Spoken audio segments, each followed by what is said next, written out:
Karena kita tahu hakikat ketuhanan, kenal Tuhan, inna rabbaka hatta binas, maka tubuh ini harus berfirman Tuhan gitu loh. Maka kenapa Nabi Muhammad disebut Al-Quranul Mubin? Tadi semua Al-Quranul Mubin adalah Al-Quran hidup gitu. Bagaimana pemaafnya? Yaitu Al-Quran itu Al-Quran itu didohirkan. Resep itu dibikin masak gitu dalam kehidupan. Makanya kehidupan ini bukan tentang resep. Karena kamu harus bahagia. Semuanya harus, katanya ingin surga. Katanya ingin balik pada Allah.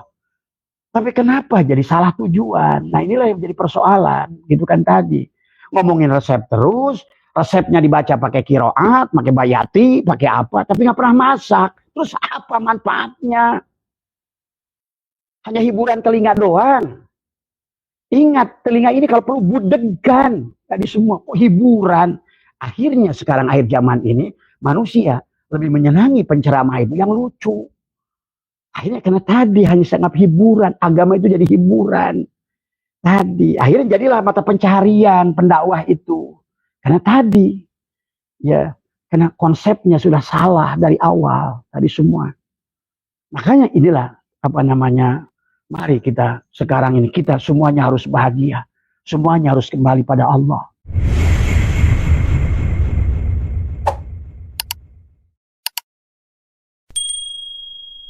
Alladzi la ilaha illa huwal hayyul qayyum wa atubu ilaihi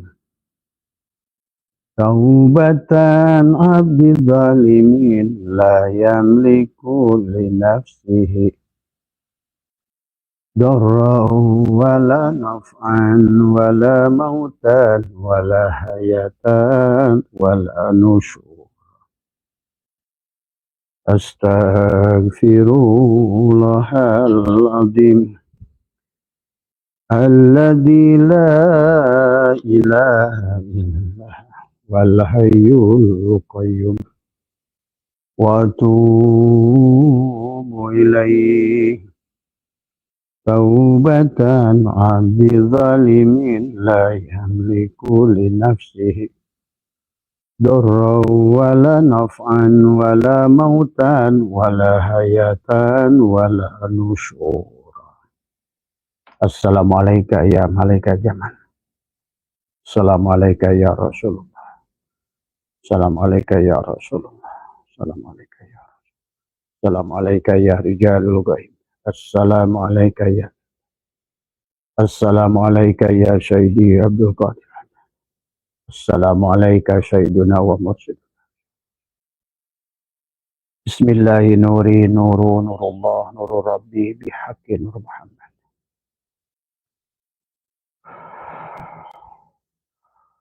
Assalamualaikum warahmatullahi wabarakatuh. A'udzu billahi minasyaitonir rajim. Bismillahirrahmanirrahim. Innal hamdalillah nahmaduhu wa nasta'inuhu wa nastaghfiruh wa na'udzu billahi min shururi anfusina wa min sayyiati a'malina may yahdihillahu fala mudilla lahu wa may yudlil fala hadiyalah. Asyhadu an la ilaha illallah wahdahu la syarika lah wa asyhadu anna sayyidana wa nabiyyana Muhammadan abduhu wa rasuluhu la nabiyya ba'dah. Subhanaka la ilma lana illa ma 'allamtana innaka antal alimul hakim. La haula wa la quwwata illa billahil aliyyil azim. Raditu billahi rabba wa bil islami wa bi Muhammadin nabiyya wa rasulah. Ilahi anta maksudi wa ridhaka madlubi atini mahabbataka wa ma'rifataka. Selamat pagi sahabat Abah Setu MDNH dimanapun berada, sahabat Nusantara ya, yang meliputi Indonesia, Malaysia, Singapura, Sabah, Brunei, Patani, Thailand, dan juga sahabat-sahabat di Taiwan, Australia ya, dan di negara-negara lain. Pertama yang utama, marilah kita sama-sama panjatkan puja dan puji syukur kehadirat Allah Subhanahu wa taala. Alhamdulillah wa syukrillah, pagi hari ini kita diizinkan live ya. Live bersama satu napas ya. satu udara, saudara. Seluruh makhluk di alam dunia ini adalah saudara, satu udara, satu nafas, satu hidup, satu ruh yang harus kita fahami. Ya, maka kita pantas mengucapkan hamdalah karena seluruh puji adalah milik Allah. Alhamdulillah, menggunakan alif lam lil istighraq, seluruh puji itu memang milik Allah. Ya, puji qadim alal qadim adalah puji Allah kepada Allah. Puji qadim alal hadis juga puji Allah kepada Allah. Puji hadis alal qadim juga puji Allah dari makhluk. Ya, dari mukmin yang ditiupkan pada kita kepada memuji kepada Allah. Ya, demikian pula puji hadis alal hadis adalah sebenarnya puji qadim alal qadim. Puji Allah kepada Allah lewat makhluknya, sahabat. Jadi jangan salah memandang ya tentang puji, karena seluruh puji itu adalah mutlak milik Allah. Maka pantas kita hari ini mengatakan alhamdulillahilladzi ahyana ba'dama amatana wa ilaihin nusur. Ya, dan terima kasih ya Allah untuk kembali live bersama kami ya dalam satu nafas, dalam satu udara. Dengan nafasmu, udaramu, ya hidupmu, ya dengan Rasul utusanmu adalah ruh yang satu, ya. Maka Muhammadun aba ahadin min rijalikum walakin Rasulullah, dialah nafas, dialah ruh kita. Kita adalah awwalu ma khalaqallahu nuri, ya itulah yang awal Allah tajalli menjadi nur, itulah. Awwalu ma khalaqallahu ruhi, itulah yang awal ruh yang pertama, ruh Muhammad, nur Muhammad. Dari situlah barulah akan menjadikan segala apa yang ada, ya sahabat. Maka marilah kita sekarang, karena begitu sudah memahami tentang hakikatnya, maka marilah kita juga memahami apa tentang tujuan kita diciptakan. Allah berfirman dalam Al-Quran, wa ma khalaqtul jinna wal insa illa liya'budun, ya. Dan tidak kuciptakan jin dan manusia kecuali adalah liya'budun. Jangan diartikan adalah sempit, adalah liya'budun. Para mufassirin sepakat adalah liya'rifun, adalah mengenal Allah. Kenapa harus mengenal Allah? Supaya kita mengerti siapa yang ibadah, kepada siapa diibadahin, ya, siapa yang mengingat, siapa yang diingat, ya, siapa yang memuji dan siapa yang dipuji. Nah, itulah kenapa dari awal adalah pengertian ibadah jangan diartikan adalah sholat. Ibadah bukan hanya sholat, ibadah bukan hanya umroh, haji, saum, bukan. Ibadah itu adalah maknanya luas, sahabat. Dari kata abada ya'budu ibadatan adalah mengabdi tadi. Siapa yang mengabdi? Nah, di sini juga harus mengerti siapa yang mengabdi dan siapa yang diabdi tadi semua. Di makom awal seolah-olah makhluk mengabdi kepada Allah tadi semua. Ya, tubuh sebagai fiilnya mengabdi. Kemudian hati kita sebagai asmanya mengabdi dengan asmanya, mengabdi dengan jasadnya. Maka perjumpaan dengan Allah itu karena hakikat Allah itu zat, sifat, asma, af'al, maka berarti perjumpaan fiilnya pada tubuhmu, perjumpaan asmanya pada hatimu, perjumpaan sifatnya pada ruhmu, perjumpaan adalah syir, adalah zatnya pada syirmu. Maka itulah liko. Jadi liko yang sempurna adalah perjumpaan dengan 4 lapis itu. Inilah sahabat yang harus dipahami. Sehingga kita mengerti pada saat tubuh ini melaksanakan ketaatan, siapa yang membuat ketaatan itu. Kita harus mengerti mana wayang, mana dalang, tadi semua. Ya. Dan kita harus mengerti mana abid, mana ma'bud, tadi semua. Ya. Nah inilah ya, maaf ya. Jadi kita harus paham tentang itu semua, supaya kita tidak sia-sia. Karena Allah sudah mengingatkan, ada manusia, wa minan nasi may ya'budullah ala harfin. Ada manusia yang menyembah Allah itu hanya dengan huruf tadi semua, ya. Tadi semua, karena padahal Allah itu adalah la harfin, la sautin, la harfun. Allah itu tidak suara, tidak huruf. Kalau kamu menyembah Allah dengan huruf, berarti nggak ketemu dengan Allah. Karena Allah bukan huruf, Allah bukan suara. Nah inilah maka Bagaimanapun juga dengan berdoa, ya, akan berdampak pada doa. Doa diartikan meminta, tidak apa-apa di makom bawah. Tetapi doa da'aya da'u itu adalah justru menghadirkan, mengundang. Karena yang sebenarnya ada, dia yang ada gitu. Nah, terus juga kenapa kita juga harus melaksanakan saum di penghujungnya Idul Fitri? Siapa yang id tadi semua? Ada yang udu itu siapa? Dia kembali kepada dia tadi semua ya. Nah, adapun kita sebagai hamba, ya ini kita kan tubuh kita hamba. Kita akan menemukan ayyadayu ayyidu, akan fitrah, akan iftar, akan buka, akan bahagia. Bahagialah jasadnya. Nah ini akan mendapatkan manfaat daripada apa yang kamu lakukan itu. Dihibur dari semua.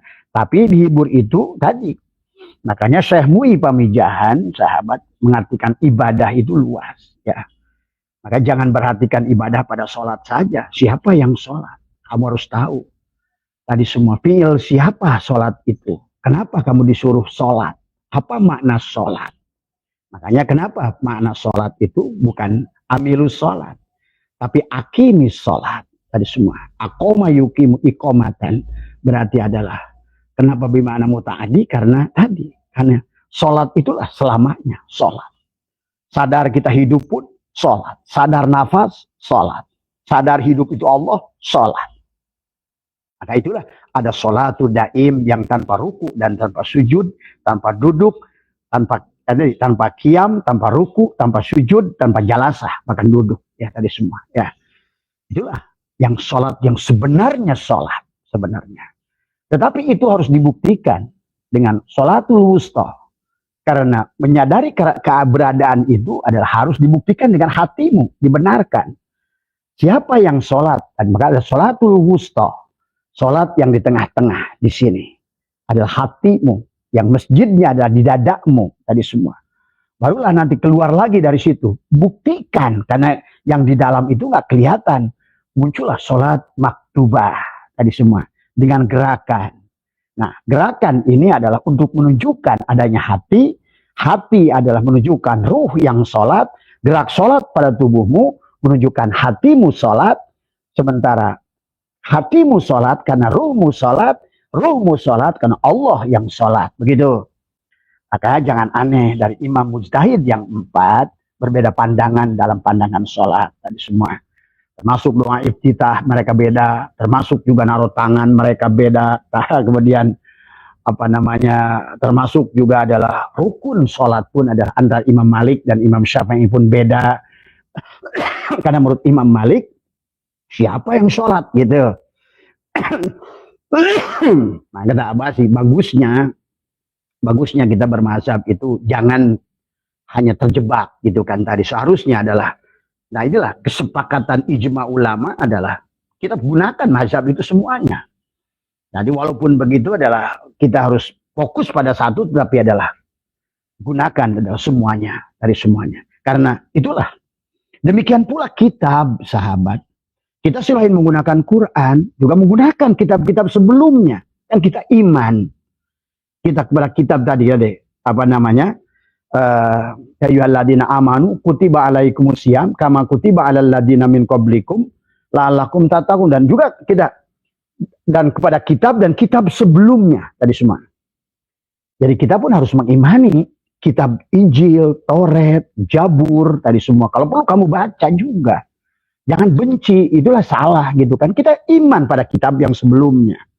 Demikian pula para ulama tadi. Adalah Imam Mujtahid yang 4 tadi semua. Ya. Jadi antara bagaimana Imam Syafi'i, nah bagaimana Imam Maliki. Nah kalau menurut Abah, itulah kenapa Imam Syafi'i dan Imam Syafi'i itu dan Imam Maliki itu adalah syariat dan hakikat. Maka kalian bisa melihat bagaimana Imam Malik dalam urusan rizki tajrid. Bagaimana Imam Syafi'i dalam urusan rizki asbab. Tuh. Artinya apa? Kamu harus menggabungkan Imam Syafi'i dan Maliki itu pada dirimu. Imam Hanafi, Imam Syafi'i, Imam Maliki, Imam Hambali. Allah lah itu semua sebagai Nur Muhammad pada dirimu. Ada hakikatnya pada diri kita semua. Maka kita jangan taklid buta Imam Syafi'i saja. Pada saat kalian bicara saudara sepersusuan, kalian bingung. Akhirnya lari ke Imam Malik.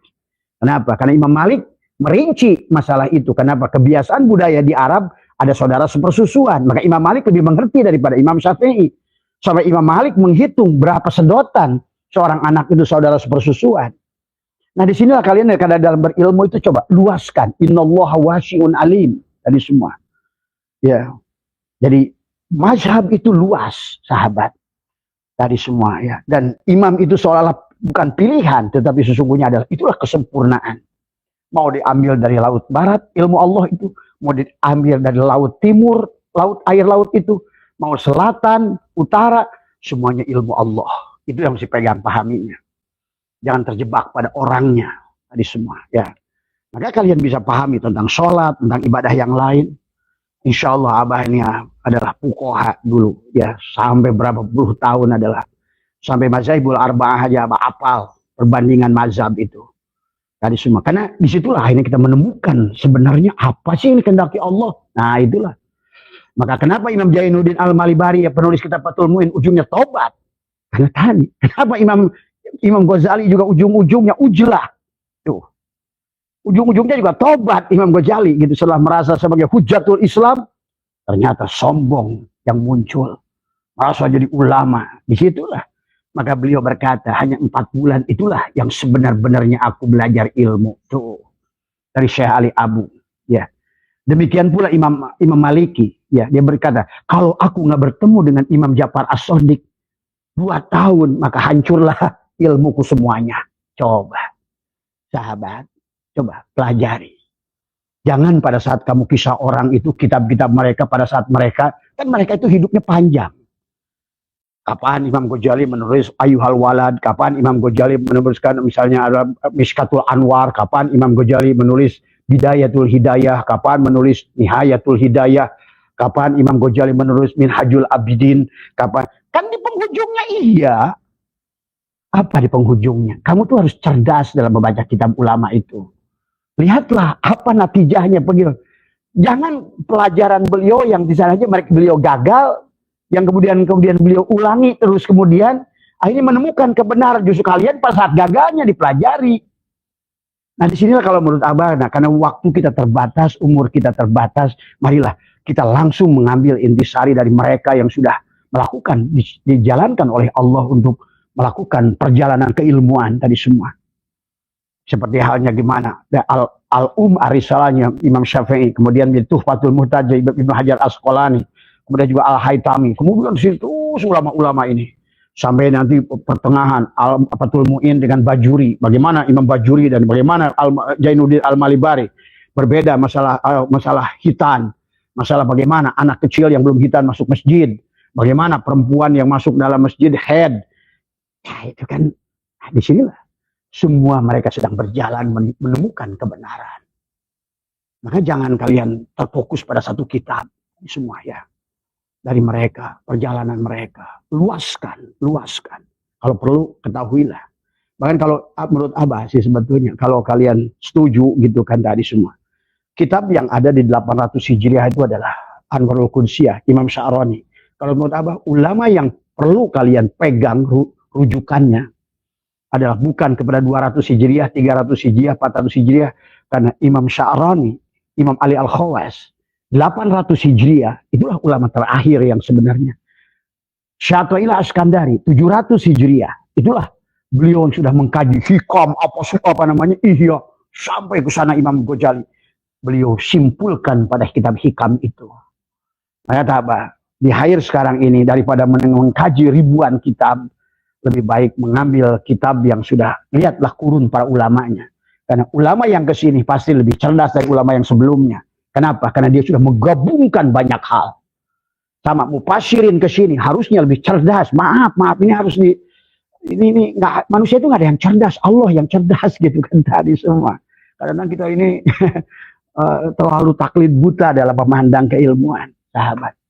Maka maaf nih Abah nih buat prolognya agak panjang ini, karena biar kita ini memahami ilmu itu, ibadah itu luas, kemudian marilah kita ambil fokusnya yang mana. Karena kalau kalian mengerti waktu ada terbatas, umur ada terbatas, maka marilah kita. Maka Allah menyuruhnya bersegeralah kita memahami. Makanya itulah, maka Allah berfirman dalam Al-Quran. Abah tidak usah lagi ngulangnya ke situ ya. Artinya bahwa silakan sekarang baca kitab Al-Warul Qudsiyah, kitab termasuk adalah kitab Hikam, karena dia 700 Hijriah, artinya dia itu intisari ihya, intisari sirul asrar, intisari futuhul goaib, intisari bahkan intisari dari seluruh kitab sebelumnya. Itulah ulama mutakhirin tadi semua ya, karena mereka lebih komplit datanya. Makanya kalau bicara tentang pengumpulan hadis juga sama, kalian harus ngerti kurunnya. Siapa dulu para pengumpul hadis itu dulu? Negara mana mereka berada? Coba kamu perhatikan. Azerbaijan, kemudian Bukhara dan Persia tadi semua. Jarang ahli hadis itu dari Mekah sendiri, Madinah sendiri.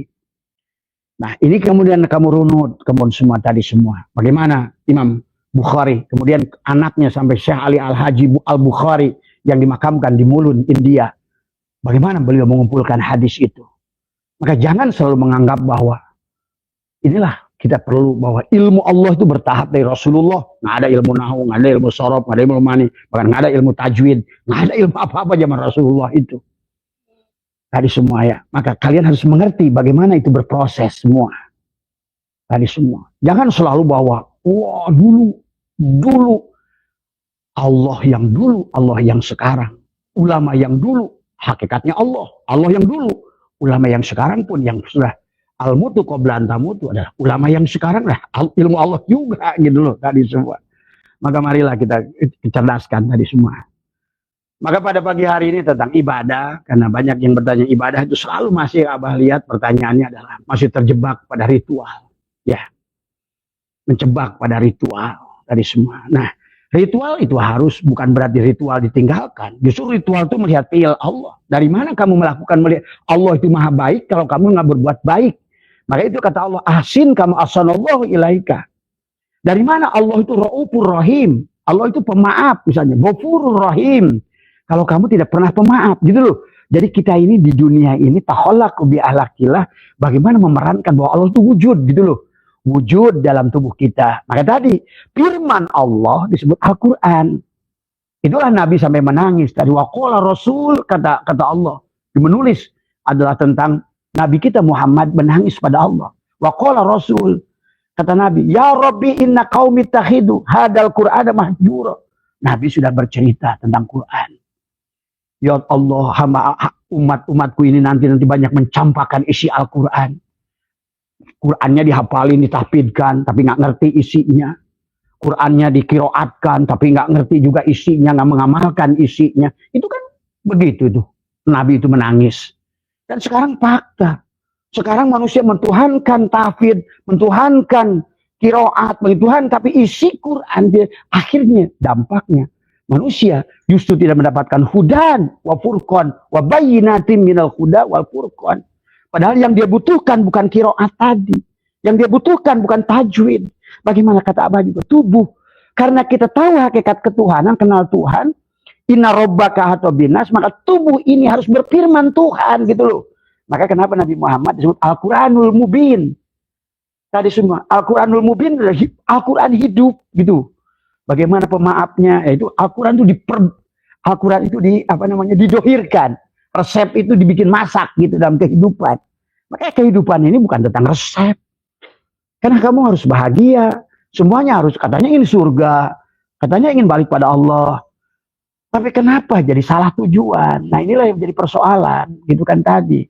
Ngomongin resep terus. Resepnya dibaca pakai kiroat, pakai bayati, pakai apa. Tapi nggak pernah masak. Terus apa manfaatnya? Hanya hiburan telinga doang. Ingat, telinga ini kalau perlu budegan. Tadi semua, hiburan. Akhirnya sekarang akhir zaman ini, manusia lebih menyenangi penceramah itu yang lucu. Akhirnya karena tadi hanya sangat hiburan. Agama itu jadi hiburan. Tadi, akhirnya jadilah mata pencaharian pendakwah itu. Karena tadi, ya, karena konsepnya sudah salah dari awal. Tadi semua. Makanya inilah, mari kita sekarang ini, kita semuanya harus bahagia. Semuanya harus kembali pada Allah. Kembali pada Allah tidak cukup kamu tahfidz Quran. Kembali pada Allah tidak cukup kamu adalah jago kiroan. Tapi bagaimana tubuh kita tajwid. Bagaimana idhar digunakan, bagaimana ikhfa digunakan, bagaimana iklab digunakan, bagaimana hukum mad digunakan, bagaimana idgom, oh ini idgom bila guna, oh idgom biguna, oh idgom mimi, oh ini idgom tadi semua. Karena kalau kita isi Quran, bagaimana termasuk kisah Fir'aun dan Musa Harun, itu menggunakan idgom. Allah menyuruhnya menggunakan idgom. Hei Musa dan Harun, datanglah kepada Fir'aun dengan bahasa lemah lembut. Itu idgom, isyarahnya. Tapi kebanyakan kita pada saat orang berbuat salah, langsung menghukum manusianya, memaki manusianya. Harusnya kita idgom, malah pakai idhar. Nah inilah. Harusnya kita idhar, pakai, nah inilah ikhfa. Kepada orang tertentu kita harus idhar. Tadi semua, tadi. Ya mungkin kepada orang yang belum ini, ya idhar. Tapi kepada orang sudah cukup ikhfa saja, didengungkan, tapi diulang-ulang, gitu kan, dari semua. Ya, kan begitu sebenarnya. Karena kita inilah, ikra kitabaka kafa binafsika. Inilah Quran yang sejati. Inilah masjid yang sejati. Inilah aras Allah yang sejati. Sebenarnya. Dan karena tadi kamu yang harus bahagia, dan bahagia tidak bisa pinjam dari orang, iman nggak bisa pinjam dari orang, iman itu kita harus merasakan. Kenapa dalikal kitab tadi semua? Nah itulah kenapa ada istilah Quran, ada isim ma'rifat, isim nakiroh. Isim nakiroh itu adalah tadi berarti kita harus mengerti mana isim ma'rifat, isim nakiroh tadi semua. Kalau ma'rifat sudah pasti, nakiroh ya tadi dalikal kitab. Maka kata kitab dari kata kitab, misalnya kitabun, alkitab, sebuah buku dan buku beda. Kitab, maka dalikal kitab tadi semua ya. Nah kitab yang mana? Luas, termasuk tubuh kita ini kitab tadi semua. Maka inilah yang harus dibaca, dan setiap orang punya kitab masing-masing. Ingat itu. Jadi jangan baca nasib orang lain. Jangan nasib apa yang lihat orang lain, karena setiap orang punya buku. Dan tadi waktu lahir, wa kullal insani nazamnahu ta'irahu fi unuki. Dalam setiap kelahiran dikalungkan bukunya masing-masing. Abah Setu, nih bukunya kamu. Begitu. Abah Setu, ini bukunya. Wa nukhriju lahu yaumal qiyamati kitaban yalqahu mansura. Pada saya Abah Setu, mati besok. Baca dulu ya, aku buka sedikit dah tadi. Wa nukhriju lahu yaumana, pada saat ngomongin yaumal kiamat, adalah kamu membacanya sebagai kiamat, kehancuran dunia lagi. Udah nggak usah pikirin kehancuran dunia, urusan Allah. Tadi semua, nanti kalau Abah bahas nanti kalian bingung lagi. Tadi semua, bahwa dunia ini tidak akan nggak ada, terus ada, karena dia adalah perwujudan Allah sendiri.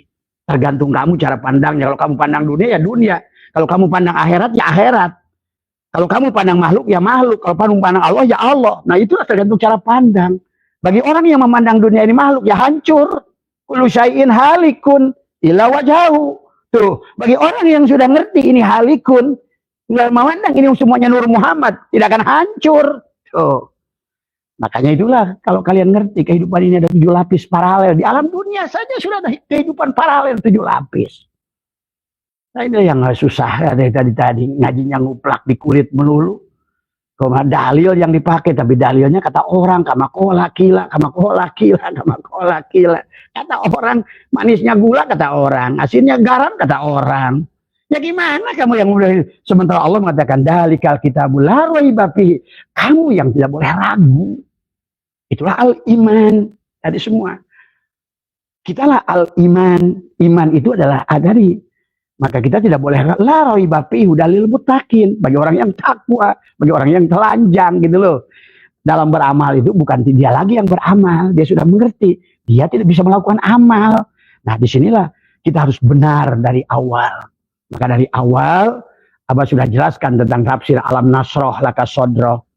Orang-orang yang dibukakan dadanya oleh Allah harusnya lapang dadanya, harusnya bahagia. Tapi itu harus ditanamkan, karena nggak mungkin Allah menanamkan sendiri. Innal ladina yubayi'unaka innama yubayi'unallah. Dan innal ladina, dan orang-orang mengambil baiat kepadamu ya Muhammad. Nah, Muhammadnya juga luas. Maka tadi alam nasroh laka, laka itu kepada khusus pada baginda Nabi di Madinah, tapi laka juga kepadamu sebagai Muhammad. Tuh, pahami di situ. Karena tadi kata baginda Nabi sendiri yang di Madinah, beliau berkata, man tolaba maula digori nafsihi faqad dola. Siapa yang mencari segala sesuatu keluar dari dirinya. kamu tidak akan bisa membuktikan iman. Karena yang bisa membuktikan iman, itulah kenapa kita diliputi dengan rasa. Rasa dohir, rasa batin. Lidahmu bisa merasakan manis, asin, pahit. Ini karena kamu membuktikan iman. Karena rasa itu siapa? Rasul Allah rasa. Maka itulah banyak orang yang tadi yang merasa pandai tapi tidak pandai merasa. Karena rasa itulah Rasul Allah.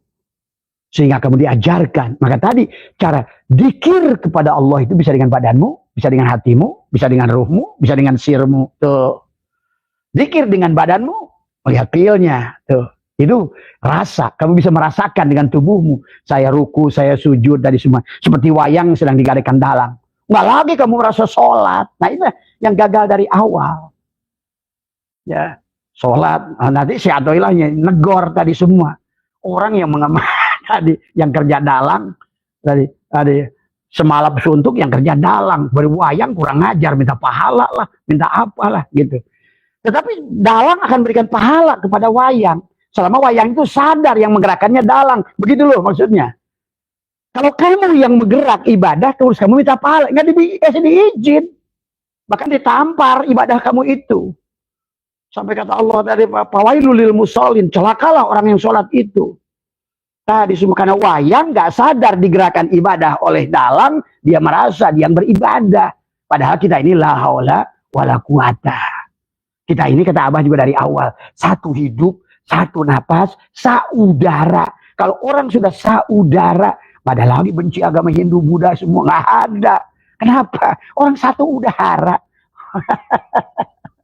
Dia sedang menyamar jadi apapun. Nah, itu. Kita hanya ujian saja kepada setiap orang, tapi setiap orang berjalan sendiri-sendiri. Maka disinilah ibadah itu dikata abada ya'budu ibadatan itu bukan menyembah. Silahkan kamu cek nanti di tafsirnya. Semua mufassirin sepakat ada liya'buduni ay liya'rifuni. Pertama mengenalnya dulu. Harus kenal. Cuma syaratnya kenal, nggak mungkin kamu kenal kalau nggak liko. Ingat itu. Jadi harus dipahami, tidak akan ada kenal tanpa liko. Tuh. Karena kenal itu wajib ketemu. Makanya paman kana yarju liko. Tuh. Siapa yang berharap bertemu tadi dengan Allah? Syaratnya tadi fal ya'mal amalan sholihah wala yusyrik bi ibadati rabbih ada. Berarti harus bebas dari syirik jali, syirik kopi, syirik sir. Baru ketemu dia. Paham itu? Kenapa? Bagaimana cara ketemu dia? Diajarkan. Nabi mengajarkan. Kata Nabi, innakum satarawna rabbakum ayyana. Sesungguhnya kalian bisa melihat Tuhan kalian dengan jelas. Oh iya. Ternyata sebenarnya akan melihat. Sebenarnya nasi itu ternyata adalah beras. Tuh, dia akan kelihatan tuh. Oh ternyata sebenarnya baju itu kapas. Tuh, dia akan lihat tuh. Oh ternyata sebenarnya kue kek itu tepung tuh. Kelihatan. Oh sebenarnya meja kayu itu kayu toh. Mau meja kayu, kusen kayu, pelapon kayu, apapun gerobak kayu, mainan anak dari kayu. Aku melihat kemanapun timur dan barat, aku hanya melihat kayu tuh. Batinmu yang melihat. Ada yang lagi bertanya, Pak, apa kita bisa melihat cara batin? Ya, sekarang kamu pejamkan aja. Bapakmu sudah meninggal, kebayang gak wajahnya? Nah, batinmu tuh bisa melihat loh. Nah demikian pula dengan segala apa yang maka tadi Allah itu wal awal wal akhir wal dohir wal batin. Kalau kamu anggap yang dohir ini bukan yang batin, gagal kamu.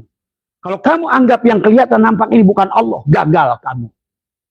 Karena yang dohir itulah yang batin, yang akhir itulah yang awal dari semua. Tapi kepada Allah ijtima, makhluknya awal, akhir, dohir, batin, makhluknya. Tapi dia selalu ada. Di awal, di akhir, di dohir, di batin, ijtima. Nah, ini tentang cara pandang. Maka tadi, jadi tujuan kita ibadah ini apa akhirnya? Tadi semua, mau apa kita ini? Siapa yang beribadah? Nah inilah yang harus dipahami. Maka Nabi aja dibelah dada. Tadi semua, alam nasrah, laka syokroh. Tadi. Sampai pentingnya adalah membelah dada Nabi itu. Alam menggunakan alam adalah alifnya ada a-nya istifham, kalimat bertanya. Tapi kalimat bertanya takriri yang bukan untuk bertanya. Karena Allah tuh Kenapa? Kaifa. Allah bertanya, dan bukan bertanya. Masa Allah bertanya? Paham itu? Itu juga sama. Alam nasroh. Tadi. Kalau benarkah bahwa, itu kan. Bukankah? Itu.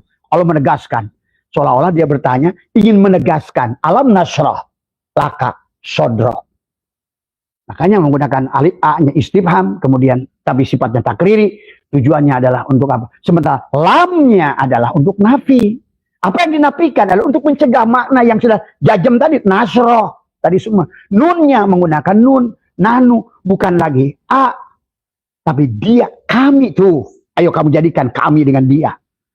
Nah. Kalau kamu sudah kami. Kamu tidak akan merasa lagi sholat lagi. Yang sholat dia. Akhirnya nanti di penghujungnya.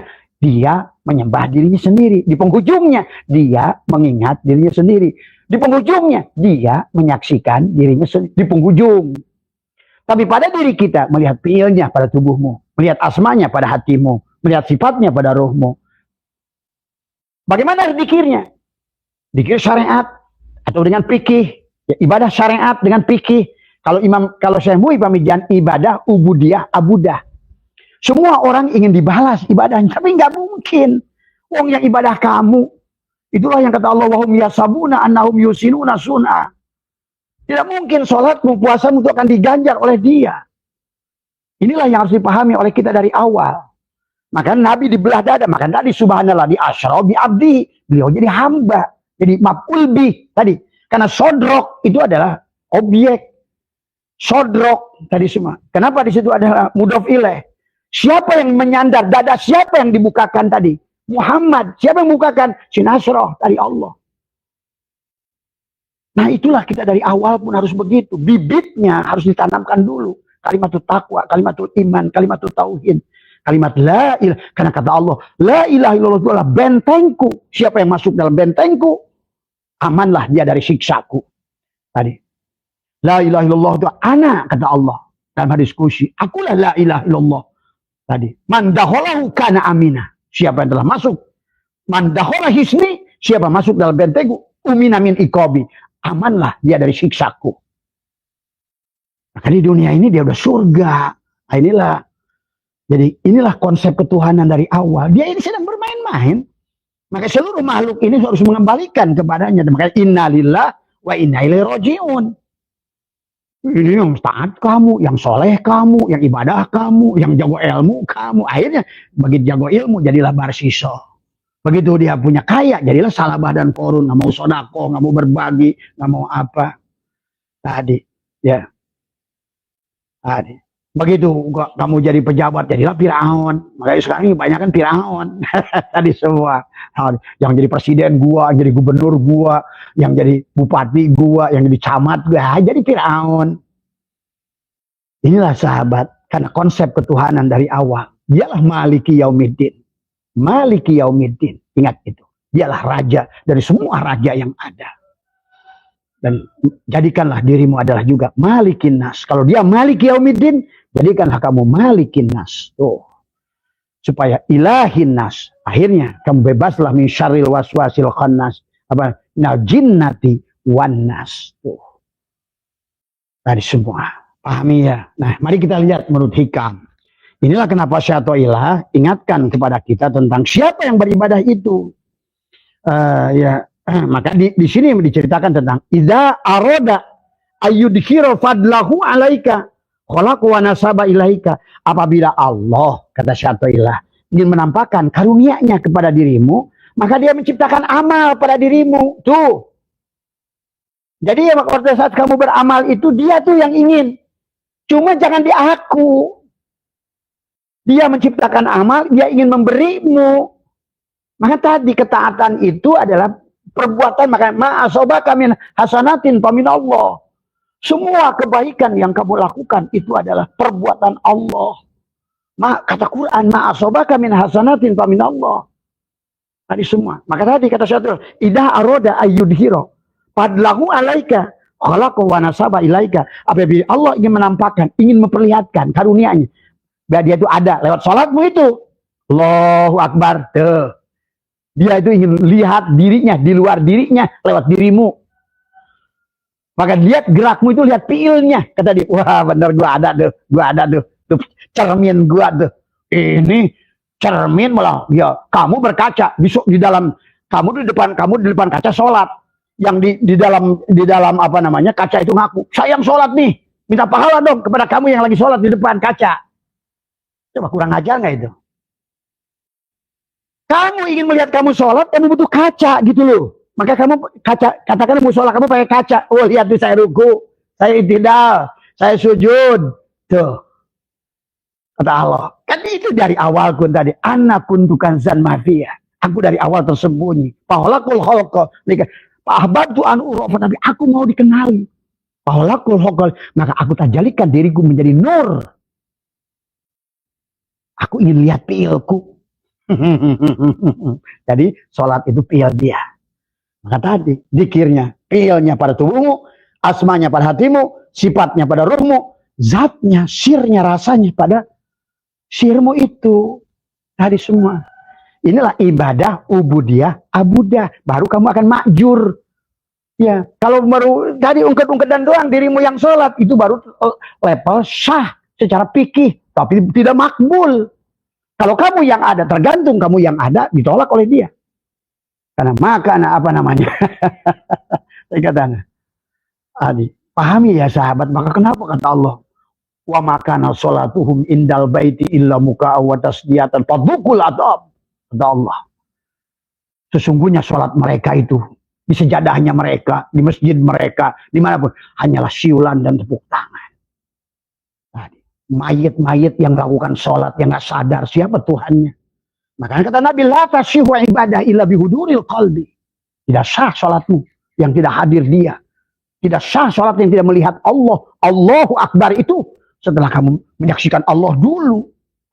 Bagaimana menyaksikan Allah dalam takbirmu itu sampai akbar Allah itu? Nah disitulah karena diajarkan dalam hukum takbirul ihram. Ada ihram, ada mi'raj, munajat, tubadil. Tubadil pindah dari isim fa'il ke isim maf'ul.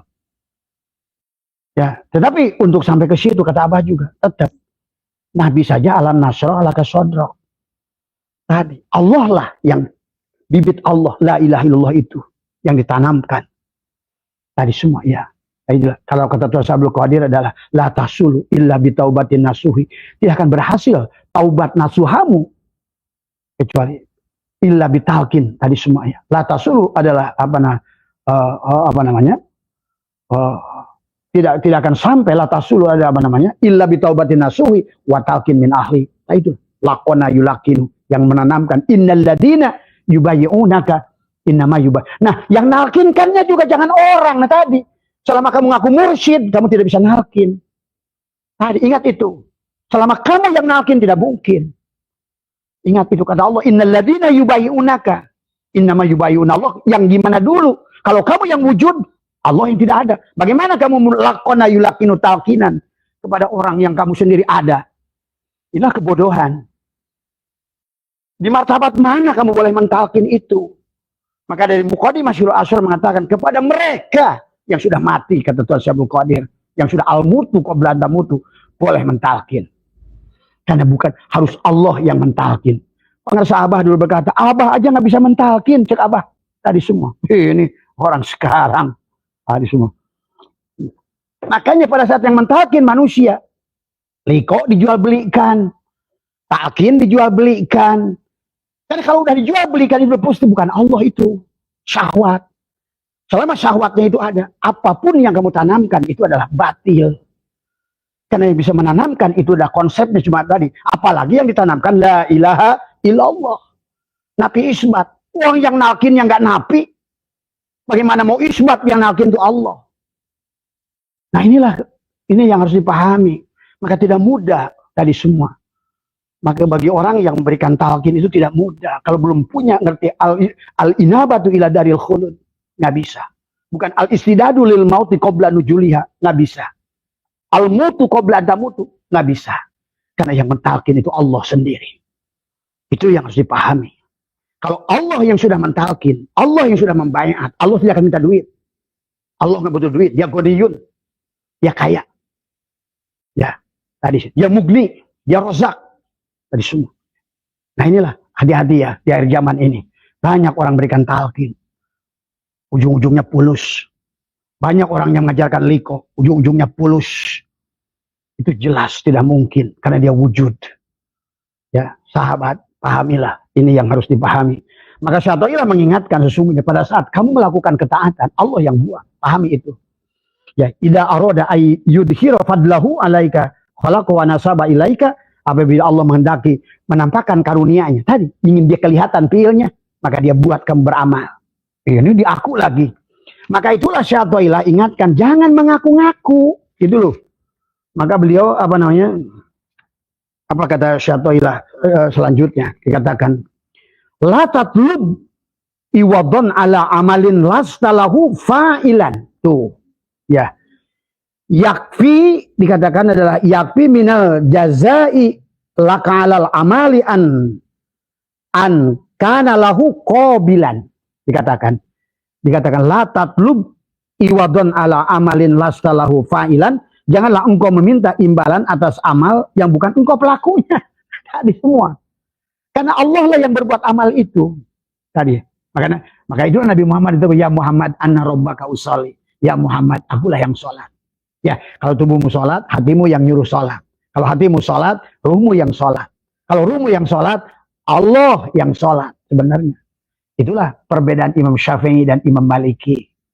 Itulah Imam Maliki tidak memasukkan niat ke dalam rukun. Tadi. Kenapa kata Imam Maliki? Karena bagaimana aku niat sementara sebelum aku berdiri Allah sudah berdiri. Nah, gitu. Bagaimana mungkin bayangan duluan berdiri sebelum pokoknya berdiri? Paham ya sahabat? Maka bagi kalian yang bermazhab selalu taklid kepada mazhab bagus, tetapi jangan terlalu taklid buta. Karena di antara 4 imam ini saling menyempurnakan kalau menurut Imam Abu Hanifah luar biasa. Maka kenapa di antara 4 imam ini kepada satu pandangan Al-Quran berbeda. Allah maslumun nisa dalam menyentuh perempuan. Kata Imam Hanafi, Abu Hanifah, kamu menyentuh perempuan udah berwudu, kamu cium sekalipun selama kamu nggak bersetubuh dengan dia, nggak membatalkan wudu. Tuh, kenapa Imam Abu Hanifah begitu? Maka Abu Hanifah tidak menajiskan anjing. Abu Hanifah memelihara anjing. Abu Hanifah adalah juga sama. Bahkan Nabi Ibrahim pelihara anjing. Ini orang akhirnya benci pada anjing. Tergantung, padahal pelacur yang dikasih minum anjing masuk surga. Ashabul Kahfi punya anjing, Kitmir, anjing. Ini dibaliklah oleh orang-orang Yahudi. Jadi orang jadi kecintaan Nabi kucing. Padahal kucing itulah toksok. Semua penyakit di akhir zaman itu disebabkan banyak dari kucing. Ini kebalik-balik hadisnya. Siapa yang ada anjing di depan rumahnya tidak akan masuk malaikat rahmat. Nah, anjing mana dulu? Tadi semua. Lihat para nabi-nabi itu. Para aulia-aulia itu banyak pelihara anjing. Termasuk Imam Abu Hanifah. Nah, Abu Hanifah punya anggapan. Walaupun kamu menyentuh perempuan, nggak batal. Walaupun kamu ciuman sekalipun sama dia. Karena apa sih yang disebut wudu menurut Abu Hanifah? Wudu itu bukan air mutlak itu. Mutlak wudu itu adalah air mutlak batin. Air mutlak, air ruhani, air ruhmu. Itu Imam Hanafi. Nggak apa-apa. Kamu juga tidak boleh menolaknya. Karena dia adalah imam yang disepakati. Tadi semua. Abu Hanifah. Tadi semua. Lihat, kalau kamu mempelajari tentang mazhab Abu Hanifah, sangat luas pemanaannya. Anjing pun nggak ada masalah kamu pelihara. Selama kamu bisa pandang Allah. Nah itu. Jadi kalau Imam Hanafi lihatnya ke dalam gitu kan tadi semua. Imam Malik juga sama. Kenapa rukun sholat diletakkan? Makanya Imam Malik kenapa? Aula maslumun nisa. Kata Imam Malik, tidak batal kalau cuma nyentuh nggak pakai syahwat. Tuh, kalau Imam Abu Hanifah, kamu menyentuh perempuan, walaupun menciumnya sekalipun, asal jangan kamu mensetubuhinya, maka tidak batal wudhu. Nah, wudhu itu yang mana lagi?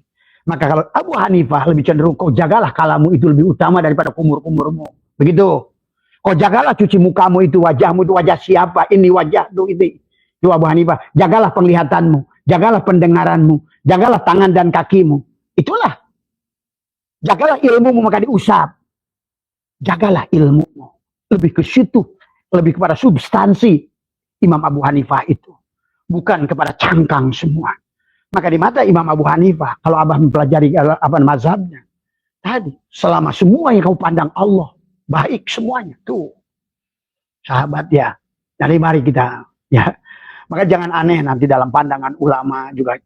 Jangankan beda mazhab ya, antara ulama Syafi'iyah, antara Imam Bajuri dengan Imam Ibnu Hajar Jainuddin Al-Malibari, Fathul Mu'in dan kitab Bajuri, lihat kamu sudah beda. Bagaimana anak kecil yang boleh berhitan? Kata Imam Bajuri, boleh masuk. Kenapa? Karena yang dilarang masuk ke dalam itu bukan masalah kotorannya. Masalah kotorannya bukan jiwanya, bukan dirinya. Dirinya suci, kata. Tapi yang harus kamu jaga adalah kencingnya si anak itu. Nya si anak itu aja. Selama kamu kalau seandainya kamu bisa menutupi kemungkinan itu, boleh anak itu walaupun belum hitan masuk ke dalam masjid. Begitu kata Abah, itu top. Berarti pakai akal. Akalnya berguna. Juga sama kata Imam Bajuri, perempuan, laki-laki yang junub apa masuk ke dalam masjid, boleh. Tuh, perempuan yang head. Kenapa kata dia? Yang najisnya itu adalah darah. Tuh, ya. Itulah kalau seandainya lihat, itu dua-duanya ulama Syafi'iyah. Karena Abah dulu ada fuqaha, jadi Abah senang memperbandingkan 4 mazhab, maka Abah menguasai itu, maka akhirnya Abah membuat natijah disimpulkan, oh semuanya baik. Tergantung dari sudut mana kamu memandang. Nah, itulah enaknya kalau sudah menguasai semuanya, enak gitu kan tadi. Abu Hanifah oke, Imam Maliki oke, Imam Syafi'i oke dalam sisi ini. Karena Imam Syafi'i sekalipun banyak kelemahannya nanti. Pada saat kamu butuh Imam Hanafi pada perkara yang lain, butuh Imam Maliki pada perkara yang lain.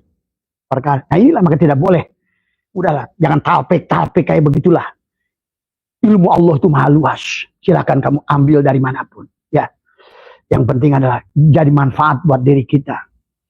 Ya itu. Nah, Imam Syafi'i, ulama sumun nisa, nyentuh perempuan, mau pakai syahwat, nggak pakai syahwat, batal. Tuh kan begitu. Tadi soal. Nah Imam Hambali gimana? Imam Hambali ikut Imam Malik, nyentuh semua. Jadi 4 imam saja berbeda. Kalau 1000 imam, 1000 pandangan berbeda. Jadi makanya disitulah agama itu tentang diri sendiri. Bukan kamakola, bukan kila, bukan siapa, sahabat. Yang membutuhkan, membenarkan iman itu diri kita sendiri. Nah, maka itulah di dalam, tadi Abah sudah mengatakan bahwa sesungguhnya yang harus kita pahami, ibadah. Abadah ya bunuh ibadah tentu mengabdi kepada Allah. Siapa yang mengabdi kepada Allah? Ya Allah sendiri. Tadi di penghujung, maka tidak boleh berhenti di tatanan af'al. Tidak boleh kamu menyembah af'al Allah. Tidak boleh kamu menyembah asma Allah.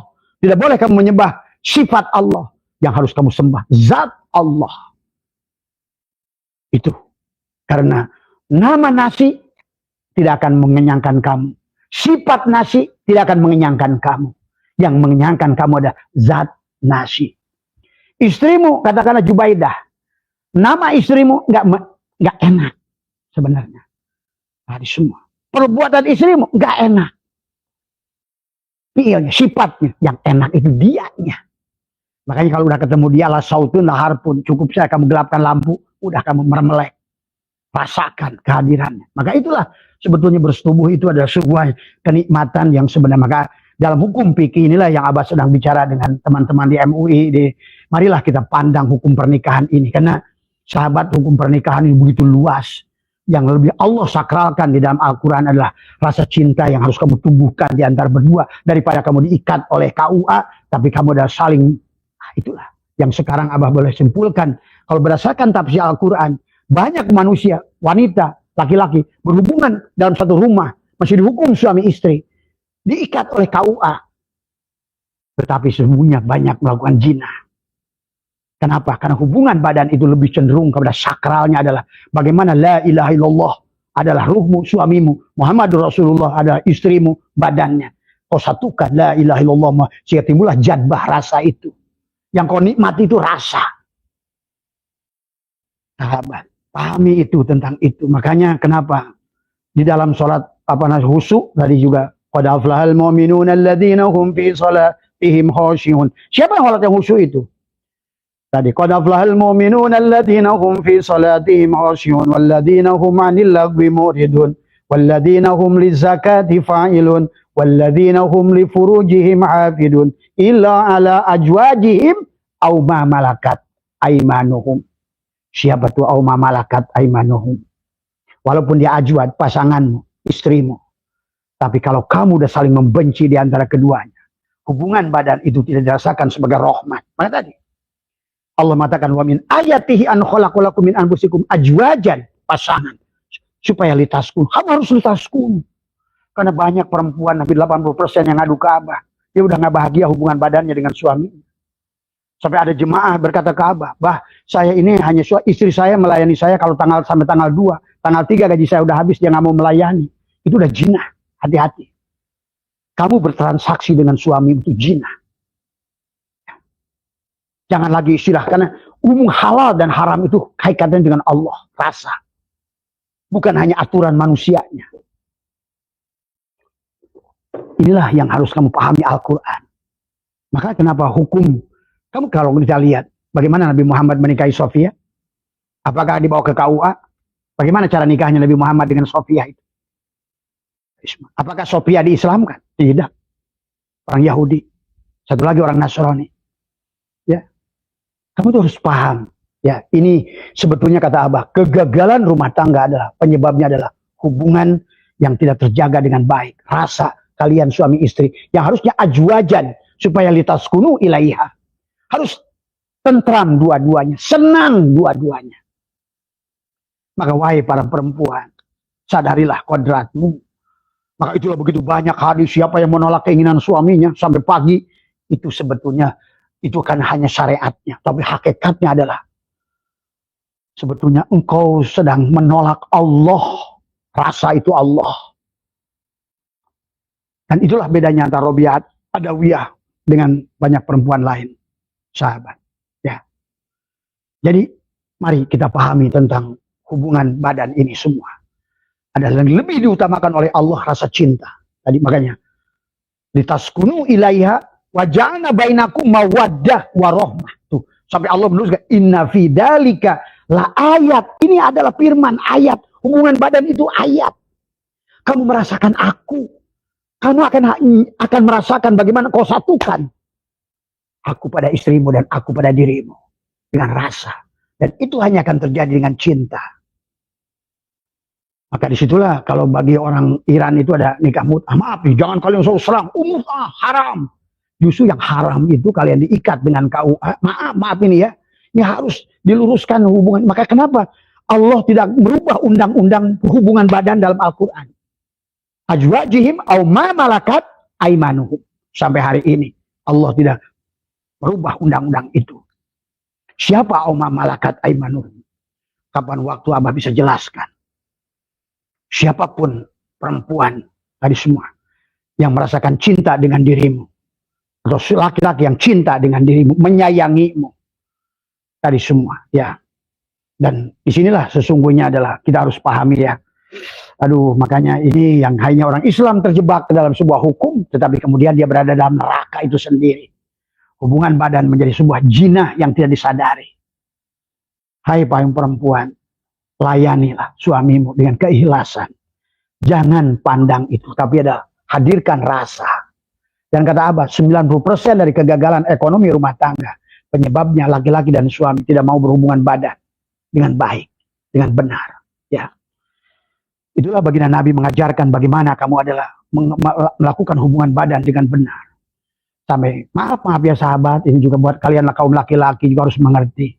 Syahwat perempuan itu terkadang di mata kiri, terkadang di mata kanan. Kalian harus mengerti.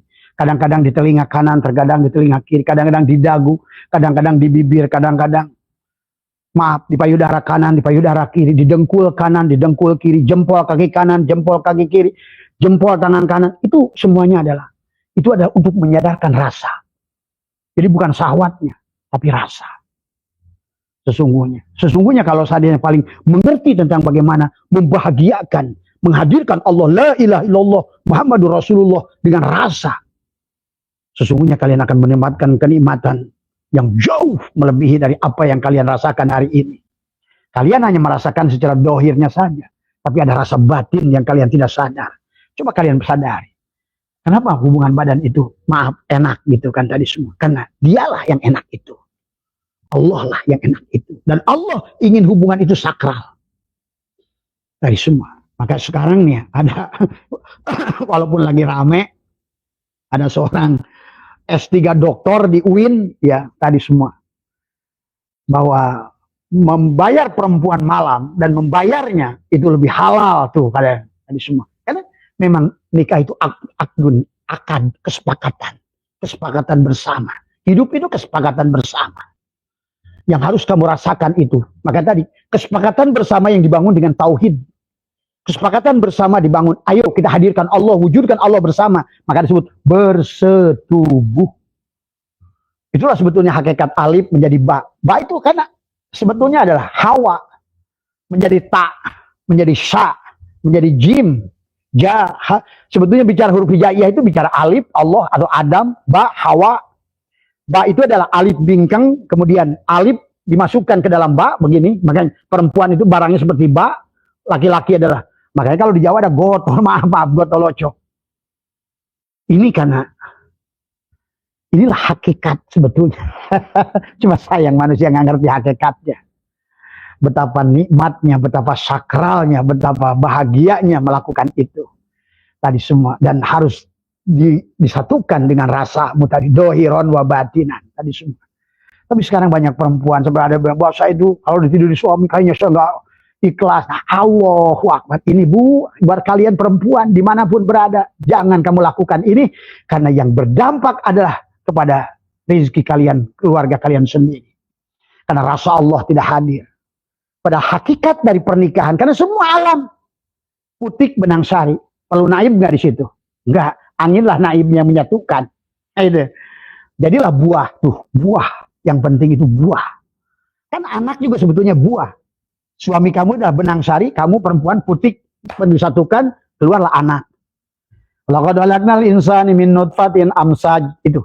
Falyanduril insanu mimma khuliq. Khuliqa mimma inda fikya. Ruju mimba ini sulbi wa taraib. Gabungkan. Semua. Di situ ada nutfah, nuktah, alaqah, mudghah. Allahu Akbar. Betapa sakralnya hubungan manusia itu, sahabat. Maka Indonesia, Abah sudah mendapatkan data dari beberapa survei tadi semua. Tadi kebanyakan adalah tidak bahagia karena hubungan suami istri kita ini sudah nggak beres. Tadi semua ya. Ya diikat dengan pernikahan. Apalagi masih pakai tali talak. Oh, siapa yang meninggalkan istrinya? Siapa? Aduh. Dari awal pun pernikahan yang begitu sakral malah dijadikan. Besok kita akan bahas tentang pernikahan karena di situ ada 5 sila tadi semua. Ya. Pertama adalah silaturahim. Yang kedua akdi, silatul mal, silatul akdi, silatul rahmi di penghujungnya. Barulah rumah tangga itu akan bahagia kalau dengan 5 sila ini. Silaturahim karena kita sama-sama dari makhluk yang keluar dari rahim. Kemudian silatul akdi, janji. Itu tadi. Maka 2 orang itu harus ada janji, sepakat membahagiakan, saling menyayangi, saling melindungi, saling menjaga. Karena suami istri itu seperti tubuh dan ruhmu, sebetulnya hakikatnya sama. Kenapa hakikat perintah pernikahan itu pankihu matobalikum masna itu? Masna harus 2. Tuh. Awalnya saya harus 2. Masna. Kawinkan dohirmu dan batinmu sebelum menikahi yang lain. Masna. Baru wasulasa. Sulasa juga bukan salah satu. Tadi masna juga bukan isnen. Tadi semua 2 pangkat, 3 pangkat, 4 pangkat. Nah itulah yang harus dipahami. Nurun ala nurin sebetulnya. Sahabat. Ya tadi semua. Maka kita harus 5 sila itu insya Allah bahagia rumah tangga itu. Silaturahim, silatul akdi, janji bersama. Tadi semua. Maka maaf ya. Ini bukan Abah membenarkan apa yang dilakukan mereka di barat. Mereka itu sebelum melakukan hubungan bersama, mereka sebutnya kumpul kebo, bahasa kitanya kumpul kebo, tapi mereka lebih saklek. Mereka janji bersamanya itu luar biasa. Perjanjian bagaimana anak dan lain sebagainya. Nah, yang salahnya dari mereka itu hanya satu, silatul. Walaupun sebetulnya nggak salah juga, silatul akdi, akad. Nah, akad itu kita kan ikror. Kalau mereka nggak ikror, bedanya saja. Nah ini kalau dibahas nih menarik sebetulnya. Ini tadi semua. Nah ini. Jadi kita nggak mengukur, mereka Cina. Kata siapa mereka Cina? Justru yang kata Abah melihat, kalian yang diikat oleh KUA, justru banyak yang Cina hari ini. Kenapa? Karena hubungan kalian rumah tangga itu kayak kucing dan anjing. Suami istri itu. Sebab ada istri bilang, saya ini bahagia kalau suami saya. Coba, bagaimana mungkin rumah tangga begitu? Kamu lebih bahagia kalau suamimu nggak ada. Coba. Tadi semua. Padahal kalau kamu ngerti istrimu adalah pakaianmu, suami adalah pakaian istri. Semuanya adalah, Quran mengajarkan istrimu adalah kebun, istrimu adalah pakaian, tadi semua. Bagaimana? Kamu adalah saling sakinah, sakana itu akan hadir karena kamu sebagian dari syahwat manusia tersalurkan dengan istrimu, dengan suamimu, tadi semua. Ya. Maka inilah ya, kita besok insya Allah kita akan bahas tentang pernikahan ini, tentang bagaimana sebetulnya sakralnya hubungan manusia, laki-laki dan perempuan. Dan Tuhan, sahabat, bukan melihat KUA-nya. Gitu. Tuhan itu melihat rasamu berdua itu lebih utama. Tapi maaf, tapi karena agama harus mengatur manusia, maka agama membuat aturan. Itu sebuah. Tapi sebetulnya bagi Tuhan sendiri, bukan di situ intisarinya. Bagaimana rasa sakinahnya tadi. Wa min ayatihi an khalaqalakum supaya ajwajan tadi, supaya litaskunu ilaiha, supaya bahagia. Tapi sekarang rumah tangga malah jadi, apalagi kalau sudah ada bahasa, saya kena anak. Nah inilah rumah tangga yang gagal. Saya ini dengan istri saya udah nggak ada rasa dari dulu, tapi saya kena, inilah yang nggak beres. Akhirnya ekonomi kalian hancur-hancuran. Karena bagaimana mungkin justru kamu kena anak? Sudah anak itu akibat rasa yang kamu bangun dulu. Yang akhirnya dia tadi mencari enak jadi anak. Sekarang kamu hanya melihat anak, kamu nggak lupa kepada yang beri enak. Akhirnya juga kesalahan suami. Ya, ayo bangun rumahmu, jadikan bait di jannati, jadikan istrimu bidadarimu, biarkan juga istrimu adalah bersolek juga untukmu. Kemudian jangan paksa dia dulu tadi untuk inilah maka tabani tadi. Nah, orang mereka itu lebih lakukan itu. Bagaimana aku bekerja, bagaimana kamu bekerja. Walaupun mereka nggak diikat oleh KUA, maaf dari semua. Tapi mereka di situ lebih bagaimana hubungan sampai bahagia. Sampai mereka buat perjanjian nanti kalau kita jalan-jalan setahun berapa kali ya. Istrinya minta syarat. Karena boleh pada saat kita sebelum menikah, istri boleh minta syarat. Boleh minta syarat. Karena tadi mawaddah warohmah. Mawaddah juga cinta, warohmah juga cinta. Mawaddah cinta bersyarat, warohmah cinta tanpa syarat. Itu saja sebetulnya. Jadi misalnya mereka bersama, oke, saya hidup bersama kamu, dan kamu adalah harus menyiapkan saya kebutuhan. Nah itu mereka lebih saklek sebenarnya. Gitu. Kita sih nggak begitu. Dinikahkan begitu. Tapi di tengahnya saling ancam terus. Saling hujat. Akhirnya rumah bukan tempat kebahagiaan, jadi pengadilan. Suami menuntut istri, istri menuntut suami. Karena nggak dikenali. Makanya di sana saya pernah di Belgia berapa lama. Abah melihat bagaimana sebelum mereka nikah itu mengenali keluarganya. Mengenali. Walaupun nikahnya nggak di KUA. Ini harus dipahami ya sahabat. Tadi semua harus dewasa memahaminya. Jangan terlalu sempit memahaminya. Tadi semua. Akhirnya kenapa mereka jadi bahagia? Anak-anaknya sukses, orang-orangnya pintar. Tadi semua ya. Karena mereka merasakan kehadiran Tuhan dalam segala hal. Itu saja. Kesalahan kita adalah sebaliknya. Kita ngomongin Allah, ngomongin Muhammad, tapi kita nggak pernah merasakan hadirnya Allah dan Muhammad dalam setiap hari. Bahkan dalam hubungan rumah tangga aja. Sampai suami yang datang ke Abah itu berkali-kali. Waduh, bahasa ini udah berapa bulan saya nggak bisa. Tuh, coba. Bagaimana kamu akan bahagia kalau seandainya begitu? Ya sahabat. Ya. Itu saja barangkali besok kita khusus membahas 5 sila. Silaturahim, silatul akdi, silatul silaturahim, silatul silatul akdi, silatul wadi, silatul akdi, silatul mali, silatul akdi, akad. Barulah silaturahmi. Itulah hubungan rumah tangga 5 sila tadi semua. Ya, mudah-mudahan sehat semua, berkah semua, mohon maaf atas kurangan. Allahumma muwaffiq ila aqwamit thoriq wa afu minkum. Assalamualaikum warahmatullahi wabarakatuh.